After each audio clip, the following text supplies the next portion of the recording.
Good afternoon, everyone, and welcome to the second event in our Entrepreneurship Month series. Um, I'm Ankit Modi, and on behalf of the LSE Alumni Association of Mumbai and Western India, um, uh, this is the personal branding workshop for founders, how to build, influence, and maximize the growth of your business, hosted by Sonya Misquitta. Sonya is also a member of our committee, and she is the founder of Studio Jigsaw, a brand and innovation consultancy. Studio Jigsaw helps founders and leaders invent and reinvent their businesses and brands. Sonya worked at the Wall Street Journal prior to joining the world of advertising, where she was a brand manager for over a decade. She is also an alumnus of the LSE with a master's in international history. Entrepreneurship Month is a joint effort with Oak North and LSE Generate, which is the home of entrepreneurship at LSE, helping student and alumni startups in socially responsible businesses at every stage of their development. Over to you, Sonia. Thanks, Ankit, and thank you to the rest of the committee and LSE Generate for this platform to share my thoughts on personal branding. And to you, the audience, for spending part of your Saturday with me. I have a confession to make. Despite working in advertising for over a decade, I never really thought about my personal brand until I started my own company. I'm sure many of you find yourselves in a similar situation. Perhaps you're looking to start a business of your own. Perhaps you're looking to scale one. Or perhaps you're a leader within an organization that's looking to reinvent itself. So whatever your reasons, your personal brand can be a powerful tool to build influence, to motivate others, to grow your reputation and build expertise, provided you build it strategically. So that's what I'll be talking about today. Just give me a moment while I share my screen.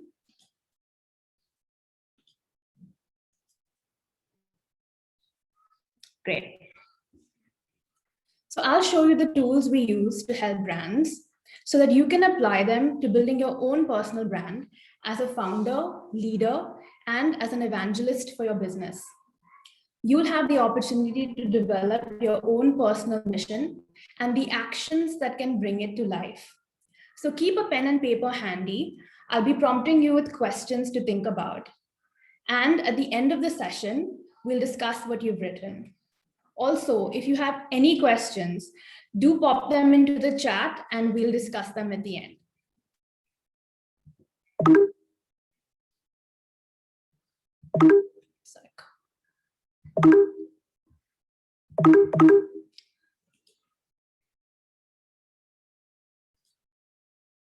Okay. So Ben Horowitz, a venture capitalist, once said, "A company without a story is a company without a strategy." I couldn't agree more. The story is the strategy. A compelling story puts the company into motion, motivating people to join you as customers, employees, partners, even investors. According to research, 80% of CEOs believe their company's offerings are differentiated. In stark contrast, just 10% of their customers agree. It's the job of the founder or CEO to define, articulate, and evangelize the vision for your company from day one. And it's too important to be left to your marketing or PR department, assuming you have one. Yet most founders would rather focus on building their brand and building their business rather than building their brand, when in fact the two are deeply interlinked. If you look at the world's most successful brands, what do they have in common? They all have founders who sell a vision of the future yet to emerge, and then they do whatever it takes to make it happen. These founders articulated a clear and distinctive story that's at the heart of their business, and then they bring it to life through concrete actions. They embed it in their business model, their capabilities, their offerings, their internal culture, not just their communications. All the while demonstrating the flexibility to adapt through the various twists and turns inherent in navigating the unknown. And the difference is this: storytelling versus story doing. Storytelling is about broadcasting your story. It's historically been the purview of the marketing department, conveying the story of the brand, your business, or product through paid PR or advertising. Yet story doing is different. Story doing is a to-do for the entire organization. Story doers are companies who communicate primarily through their innovation and customer experience. In other words, their actions, not just their communications. And the results speak for themselves. Story doing companies outperform their peers in a number of ways. They're able to innovate in times of disruption, like the time that we are going through right now. They're able to drive transformational change. And there is a strong link between their values, their vision, their strategy, and decision making. Because when there's clarity and understanding of an organization's long-term goals, organizing around it, organizing internally becomes that much easier. They also create new forms of value, not just in building greater customer loyalty, but in preserving their value and reputation, in attracting and retaining top talent, and also in developing new services and products. And according to a recent Kantar study, brands that have a higher commitment to purpose grow twice as fast as others. So the question is, how might you build a story doing company? Rather than talk about what you do, which is what most companies talk about, start with why, which is your purpose, your ambition, and the contribution that you want to make to the world.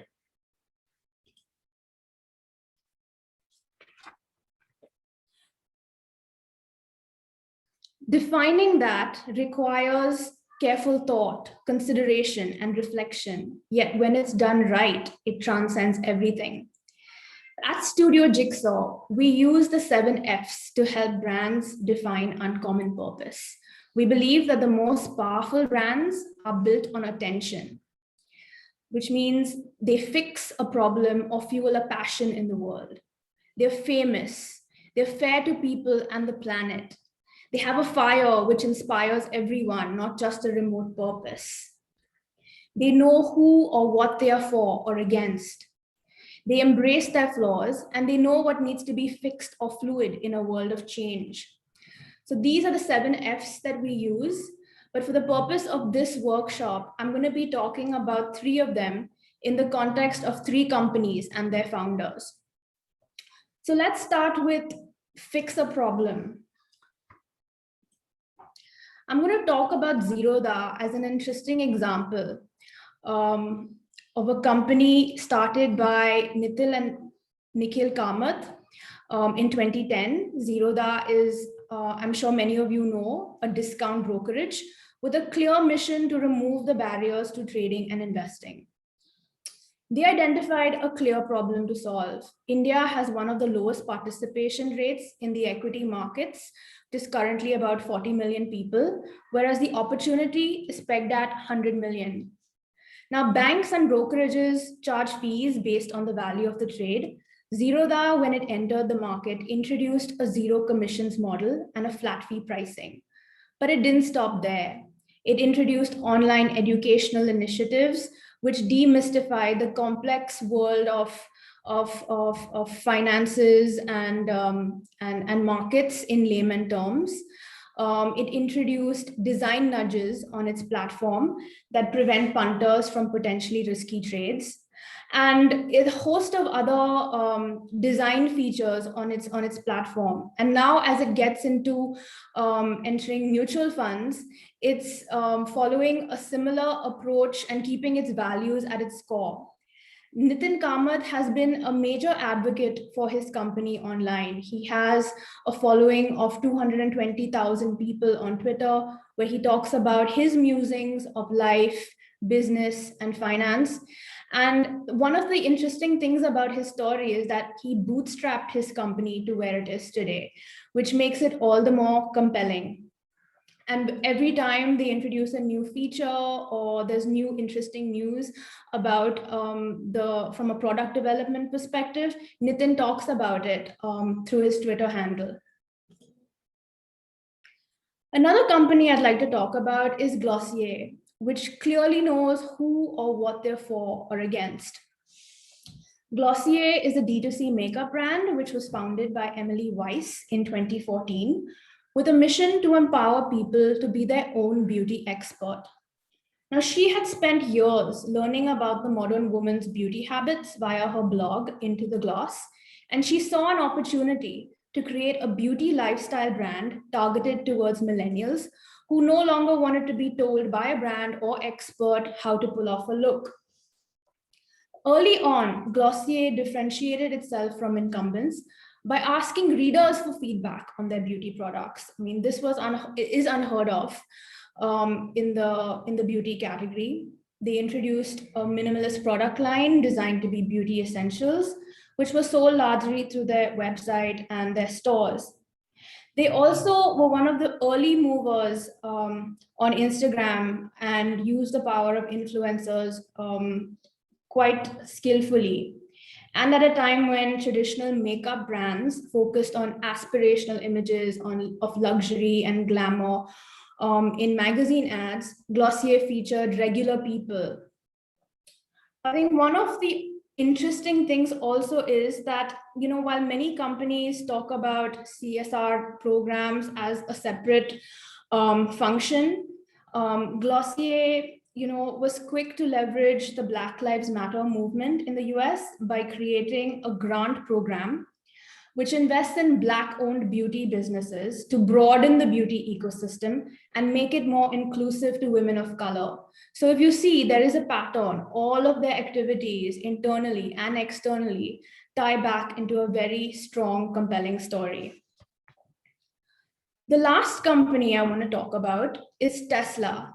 Everybody knows about Tesla, and Elon Musk is synonymous with the company. Now, during Musk's tenure as CEO, Tesla has become the most valuable automaker in the world. He has made it his mission to hasten the global transition to renewable energy and zero emissions vehicles. Once upon a time, electric cars were seen as uncool. Tesla has made them sexy, futuristic, and desirable. Never mind that it makes 375,000 cars against Toyota's 10 million and a fraction of the firm's revenues. What Tesla does, and it's extremely focused on, is driving down the cost of batteries. It has the lowest cost of capital in the business, and it's years ahead of rivals in battery technology and software, and which is why it's worth over 450 million. Tesla has a great advocate and messiah in Elon Musk. He has 60 million followers on Twitter, and he has helped contribute to the emerging consensus that it's only a matter of time before the internal combustion engines are entirely outmoded. Elon is a great advocate, even when he talks about every new delivery of Tesla, and it's almost better than any advertising that you can ask for, and probably has a higher reach as well. So, applying these concepts of story doing towards building your own personal brand, how might we do that? The first thing to start off with is defining your story. Why does it matter? How will you do it uniquely? What problem do you fix or solve? So I'd like you to, pick up a pen and paper now and note down words, descriptive, powerful words that you think apply to your business or your personal brand, and answer these questions. So, for example, what problem do you fix or solve? Will you spend the next 10 years, what will you spend the next 10 years doing? Then think about how will you do it uniquely? This could be a combination of your process, your values, your preferences and beliefs? And then why does it matter? Why should people care about it? Is it something people can easily understand?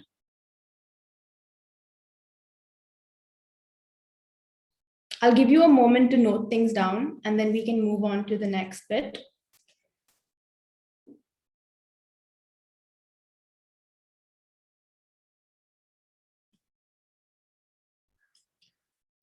Okay. Now, can you articulate it in a single sentence? So for example, where we talked about the what, how, why, now this, you're flipping it to why, how, what. So we exist to, and this would be your why, dot, dot, dot. By doing, by making, which is how you would do it uniquely. So that, dot, dot, dot, which is the problem that you actually solve for customers. So right now, the words that you've probably chosen, would be a rough articulation, but go over this, refine it over time to make it something, rousing, something actionable, and something simple for people to understand as well.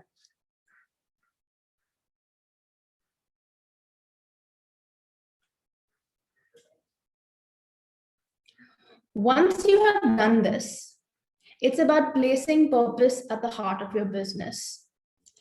Then it's time to think about what are the few iconic and transformative actions that you will focus on as a founder or a leader. For instance, how would you build this into new offerings, into your product, into your service or experience? How would you build it into your capabilities in terms of the structures, the processes, the technology, the channels or partnerships that you have in place? And then how would you build it into culture in terms of how you build teams, how you empower, how you energize, how you reward or give feedback? And then think about new communications that you could launch. Is there an uncompromising stance that you could take within your industry or category? What would the big commitments you would make? And then, of course, PR and advertising. The point here is that pick a few transformative actions. 3 is a good number, and then just work at it to make it happen. And lastly, and most importantly, it's about bringing this story to life. I've listed a whole range of potential touch points, but this choice should ideally be, what are the touch points that make sense to you in terms of how you would build your personal brand? I mean, the most important thing to remember is that consistency is key, and that in order to build a following, in order to build and to have something credible to say, you need to work at it consistently. So your website is really important. Also your LinkedIn and Twitter profile. Google and search results. I mean, when people search you on Google, do you rank on top of the rankings or much lower down? Also look at your digital footprint in terms of Facebook, Instagram, Medium, or YouTube. A lot of companies run background checks, and a lot of strange things about you can pop up. So it's important to be mindful of this as well in terms of what you comment or say in public and on platforms. If you are a founder of a small business where you need to showcase your expertise, books, published articles, speeches, keynotes, podcasts, newsletters are a great way to get the word out. There are also, many of these are quite intimate and allow you to forge a more direct relationship with potential clients. Your appearance and grooming is important, even though, many do not really pay much attention to this, as is the way you speak, your tone of voice, your choice of words. Written communication is something that's an underestimated tool, but also extremely powerful. Like some of the most famous CEOs of our time, right from Jeff Bezos to Reed Hastings, have used email to connect to rank and file employees to share their thoughts on their vision for the business, how they would like things done, how they conduct meetings. So it's a fantastic way to build that connection to people within your company or even people that you write to externally. Then, of course, your handwriting, body language, photographs in the public domain, word of mouth, all of these are great touch points, but think about which ones you'd use strategically in order to bring your story to life. And lastly, if there's one final thought I'd like to leave you with, it's this, is that a startup is a promise. It's a promise to every co-founder, investor, board member. It's a promise to every customer. But mostly, as a founder, it's a promise to yourself. And the reason to keep going is the reason you started it all in the first place. So it's okay if it's simple as long as it's personal. So I would urge you, make your story matter, share it with intent, and above all, build something people talk about rather than something just you talk about. And when you do that, the results can be really powerful. So thank you.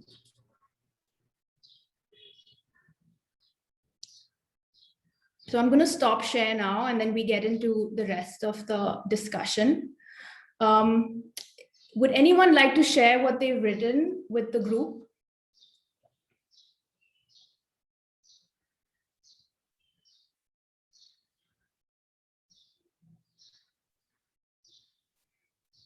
Does anyone have any questions?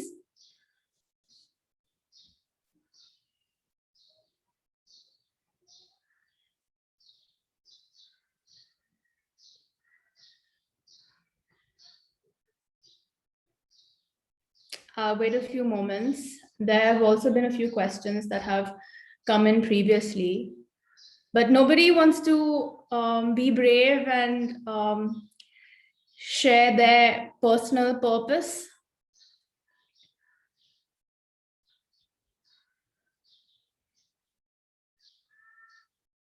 Okay. So these are the questions that came in earlier. So to kick things off, which amongst the new generation of founders or promoters in India do you think have great personal brands, and why? So I think the next generation of founders and promoters are really mindful about their personal brands and about building an intentional narrative for their business. Few founders or promoters really stand out for me. One is Adar Punawala of Serum Institute, who I think everybody knows launched the Covishield vaccine to great success, but he also took a big gamble with his personal reputation to make it happen.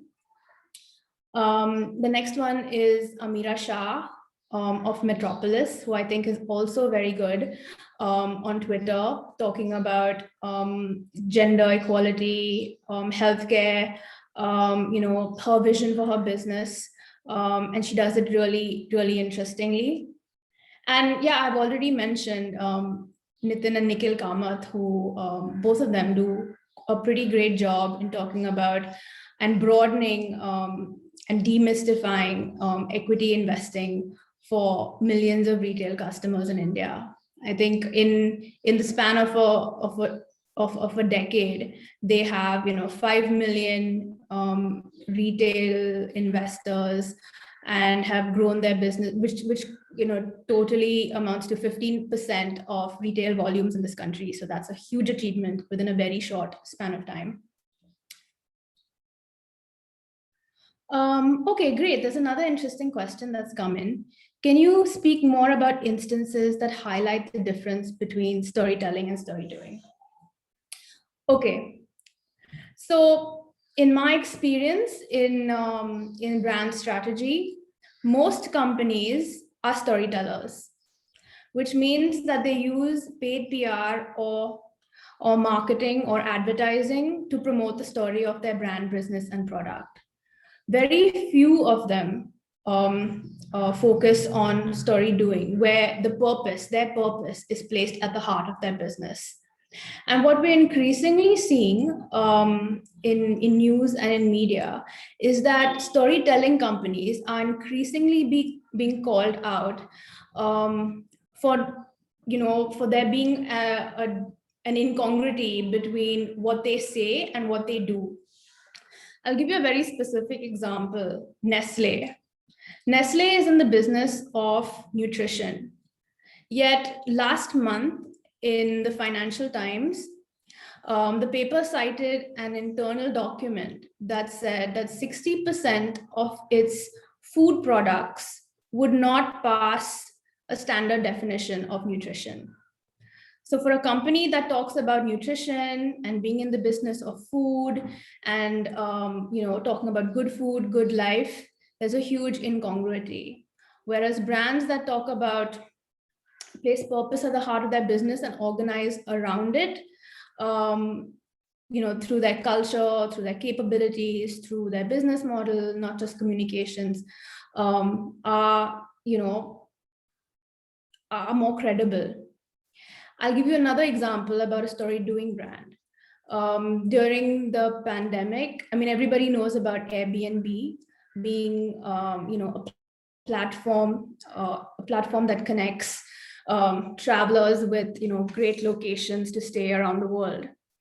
Airbnb stands for one thing: belonging. Now, when the pandemic first hit, they were forced to let go of many of their people, many of their employees.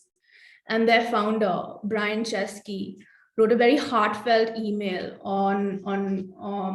to employees that went viral, where he talked about supporting them and giving them job assistance, helping them find new jobs, and helping them through. And that went viral. People appreciated that. So when you're talking about the difference between storytelling and story doing, there is a huge credibility factor that plays into story doing companies.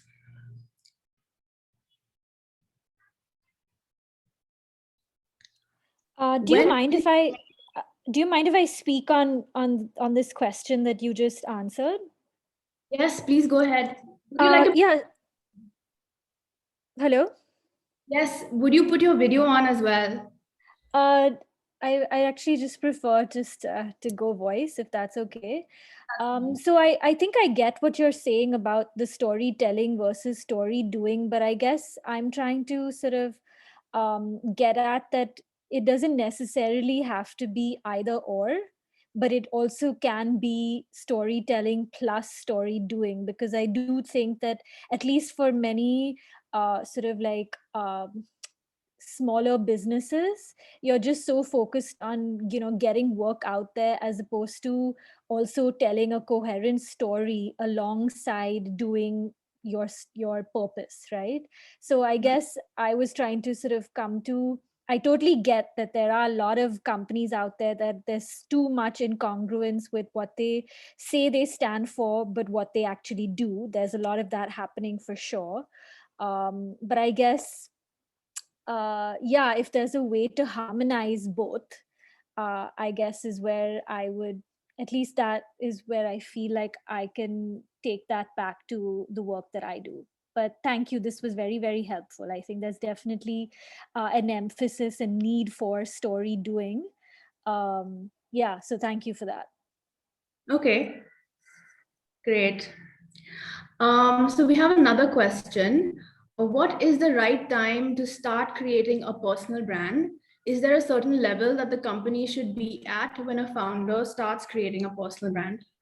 Okay, so this is a great question. And in fact, even when I started working, I should have been mindful about building a personal brand, but that wasn't a priority for me until I started my own company. But what I would say is this: there is no right time to start building your personal brand. In fact, you should build your personal brand before you even need it. Is there a certain level that company should be at when a founder starts creating? No, it shouldn't. In fact, even before you have a product or service or a team, as long as you have a clear vision for your company and you're clear on the goal, you should be start communicating your personal brand and build around it.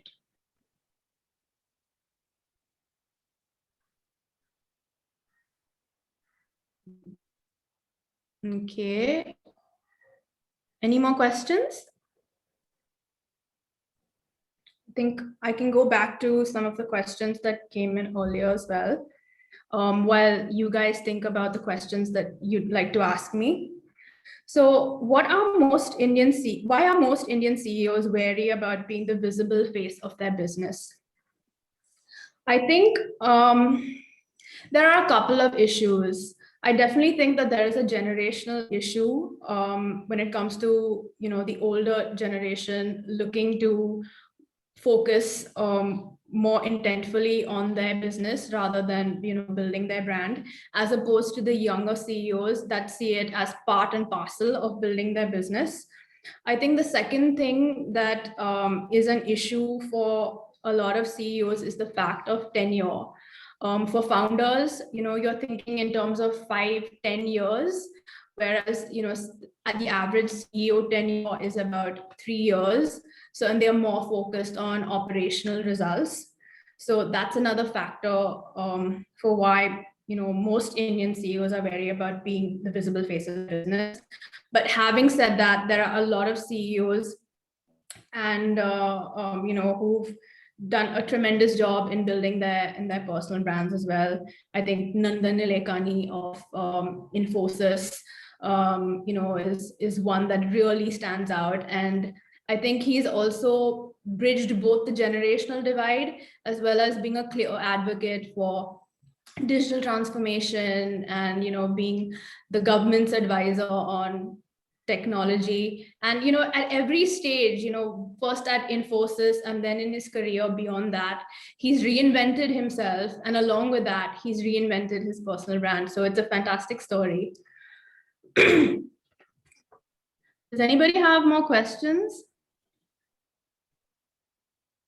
Keep them coming because we still have a lot of time.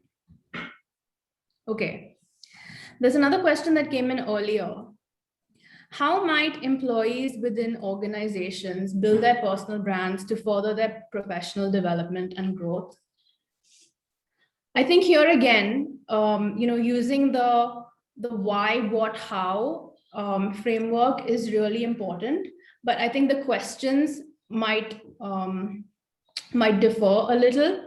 So for example, when you're talking about the what and you're working within a company, the what could be what am I really good at?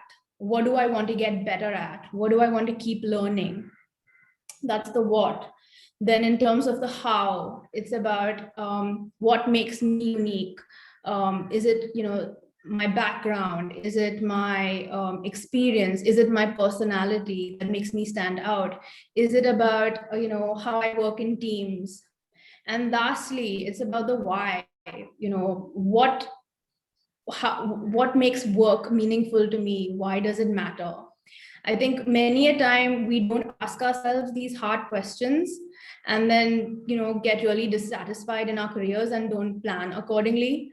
But it's quite often the case that sometimes you do run these questions and you might find yourself in alignment with your company or organization, but maybe you may not. And the sooner you realize that, the sooner you can chart a different path. What is your take on brand building costs associated with startups? And how do you maintain a balance between the costs of building a brand identity and the costs associated with product development, etc.? So this is a bit of a tricky one because it varies hugely depending on the type of company, the type of business, etc. But I would say this, like for large companies, marketing and advertising would probably be around 10% of their revenues, whereas for a product-based startup, it could be as high, or a D2C brand, it could be as high as 40% of costs. So building a personal brand takes time, it takes effort, but the tools are free. So I would really urge founders to think more mindfully and with intention about building their personal brand. And the clearer you are on your vision, the more focused product development becomes, the more focused your teams become on building out products, etc. So how you communicate with intent, both internally and externally, kind of mobilizes and organizes the teams around you, as well as keeps you on the radar of potential customers or investors. And it depends hugely on the kind of business that you are building.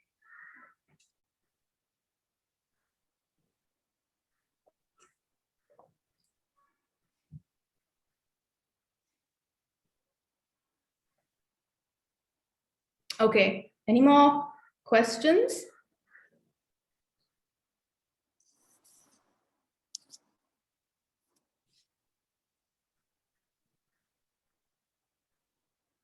Sharon, I hope I've answered your question. I mean, do you want to build on that?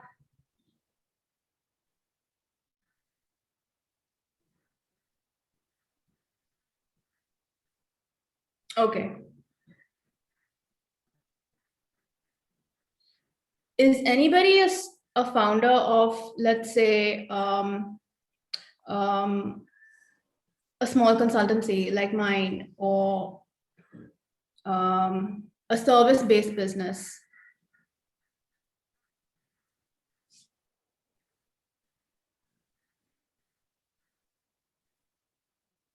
No? Okay.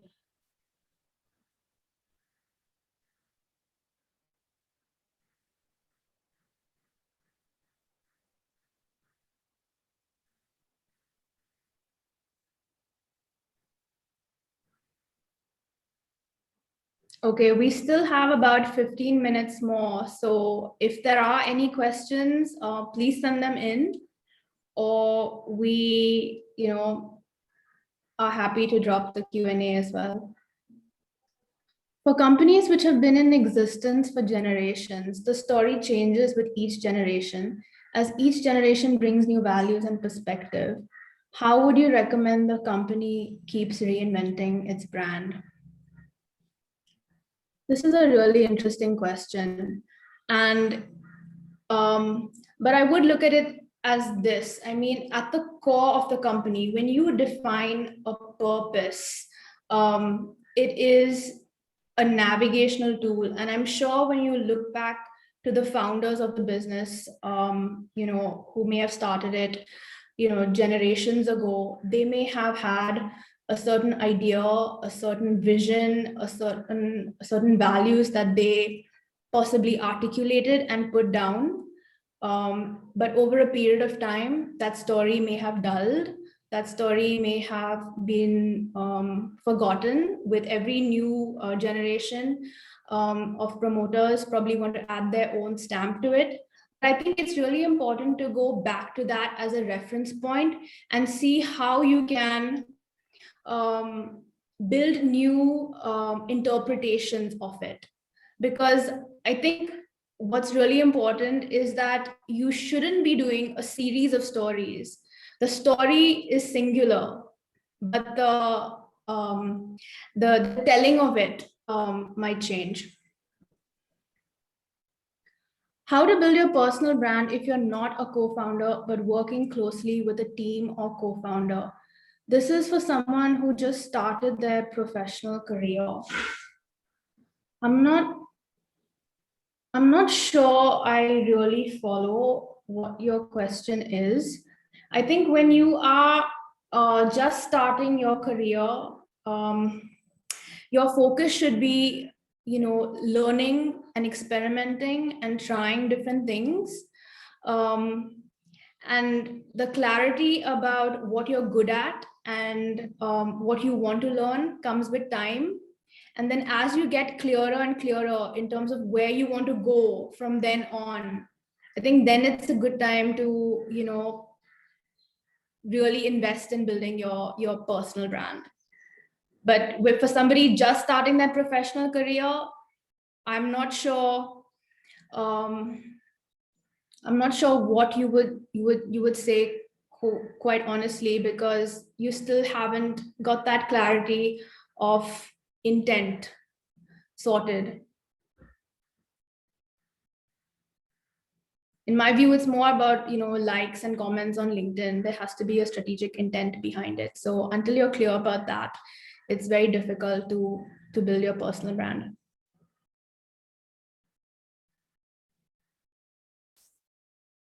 Okay.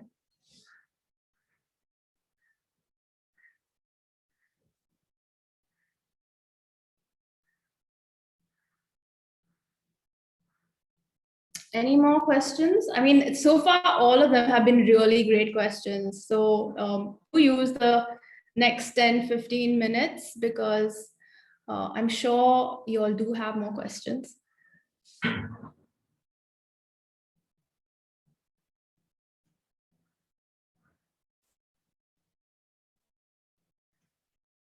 Okay. Okay, so I think we might end a bit early then. I hope you found this useful. And if you would like to stay in touch, I'm dropping, just give me a second, I'll drop my contact details with the rest of the group.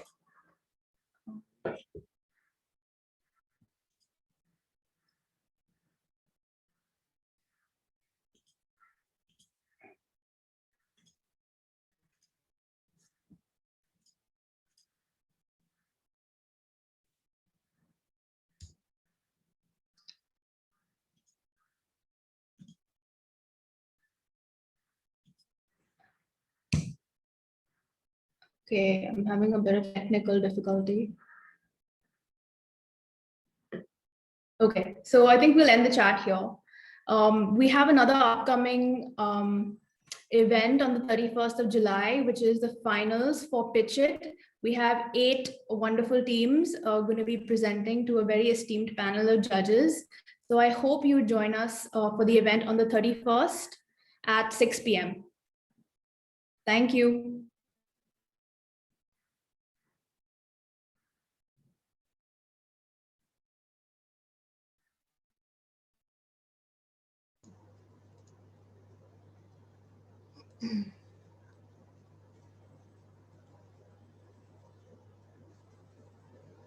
Thank you everyone for joining us for this event, and thank you, Sonya, for a wonderful workshop. Um, I think it was really interesting and insightful. I hope that all of you enjoyed it as well. And the YouTube link to this talk will be available by this evening. If you should check it, we'll send you the link to our channel on the chat. Thank you, and please join us for the next event on the 31st. Bye-bye. Thanks, bye.